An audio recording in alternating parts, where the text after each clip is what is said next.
Anak-anak didik saya yang putus sekolah, kita keliling, nyari anak-anak di gang-gang gitu. Selepas kita ngajar, samperin ada, Neng, mau sekolah nggak gitu. Yang bener Pak gitu kan, kalau kamu mau sekolah, besok datang ya. Tapi belum punya buku, nggak apa-apa, bukunya cukup satu aja nggak apa-apa. Tapi nggak punya sepatu, nggak apa-apa pakai sendal gitu.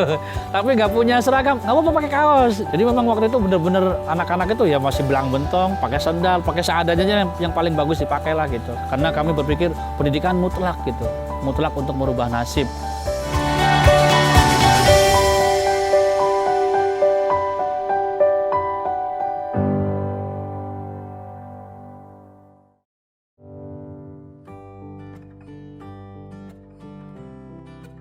Bambang Sasongko atau yang lebih akrab disapa Pak Bambang adalah seorang pendidik yang telah mendedikasikan dirinya sejak tahun 1998. Dengan semangat menebarkan ilmu setiap paginya, ayah dari 4 anak ini bergegas menuju sekolah dengan membawa harapan untuk mencerdaskan generasi bangsa.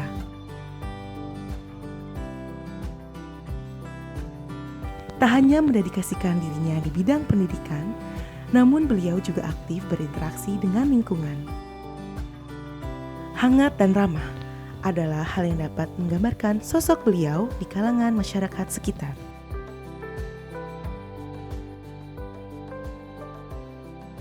Awalnya menjadi guru itu ya di madrasah, sambil kuliah juga waktu itu ya. Ketika awal menikah ya kan, kita punya komitmen untuk selalu berkiprah ya, memberikan manfaat sebisa mungkin ya di masyarakat ataupun di lingkungan ya. Memang kan secara itu bertahap ya. Awal-awal mungkin sekedar berapa orang yang kita berikan manfaat sama kita ya, belajar sama kita dan sebagainya.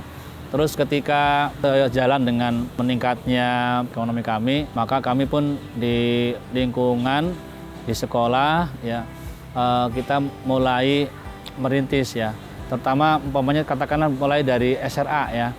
SRA itu pada tahun 2004 kami para guru di lingkungan Pademangan ya membentuk forum guru peduli pendidikan ya kan, yang mana waktu itu banyak anak-anak yang putus sekolah dari usia SD ya, yang ke SMP itu banyak putus sekolah, sehingga kami membentuk forum guru yang intinya bagaimana memberikan solusi kepada masyarakat, yaitu tentang memberikan ruang belajar lah ya buat anak-anak itu.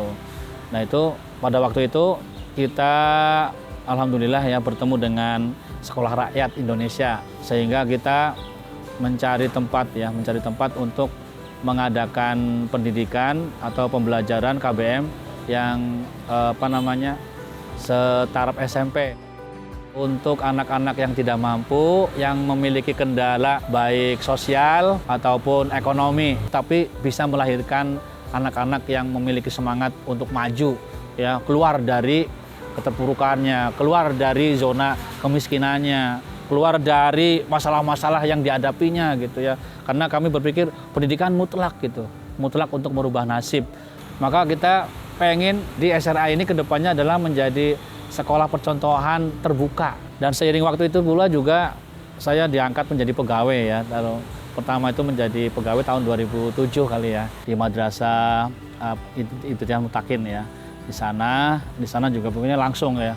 Saya gitu langsung melakukan tugas-tugas sambil kalau memang ada rapat-rapat, kalau memang ada tugas lainnya rapat dengan Zoom, atau juga mengecek tugas anak-anak yang membuat laporan dan sebagainya gitu. Biasanya juga kita dengan guru-guru mengerjakan sesuatu lagi yang lainnya ya. Saya sebagai guru sudah mulai menapakkan kiprahnya, dan di mana tempat mengajar, saya selalu ingin membuat sesuatu yang beda lah ya.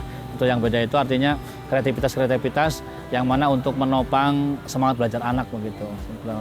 Dan kemudian ketika kembali ke lingkungan, juga seiring waktu, artinya kegiatan sekarang yang berjalan itu ya, yaitu adalah kepembinaan yatim ya. Kami waktu itu memulai mengumpulkan anak-anak gitu ya, seadanya, pokoknya apa adanya lah, seadanya gitu ya, seadanya di lingkungan itu.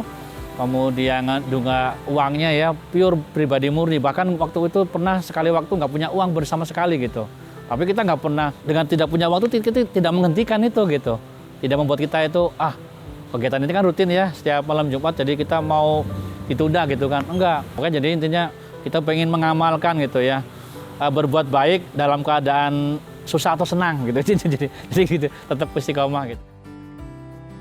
Seiring waktu alhamdulillah ini kan pembinaan anak yatim ini bukan sekedar nyantuni, bukan sekedar berdoa, tapi memberikan pendidikan kepada mereka ya, membekali mereka juga dengan ilmu-ilmu agama, kemudian juga membekali mereka dengan bagaimana supaya bisa baca tulis, karena memang banyak banget anak-anak ini bisa dibayangkan bimbingan untuk belajarnya kurang. Maka kami kesini juga mengembangkan itu dengan program-program yang lainnya yang sesuai dengan itu. Selain itu saya juga merangkap saat ini meneruskan amanah menjadi DKM ya, Dewan Kemakmuran Masjid di lingkungan yaitu Masjid Jami Nurul Hidayah, sehingga kami juga menyempatkan diri untuk selalu hadir ya di waktu-waktu sholat yang malam ya.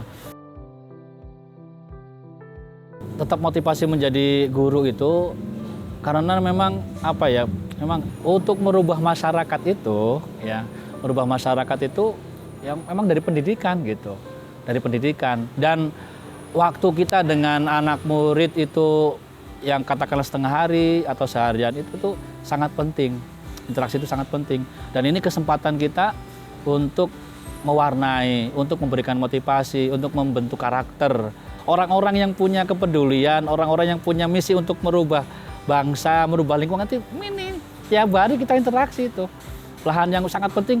Kenapa? Karena memang nggak cukup sekali ketemu atau 1 jam 2 jam, tapi dengan ini kita di lingkungan ya yang lama berlama-lama dan kita mau melalui proses itu, maka jangan sekedar jadi guru ya, tapi disitulah insya Allah banyak nilai-nilai di dalam Al-Quran dapat kita tuangkan ya. Maka ini juga menuntun kita tetap istiqomah, tutup mengharapkan bukan susah senang, insya Allah Allah berikan jalan gitu. Assalamualaikum Pak. Pak, ada sesuatu. Apa?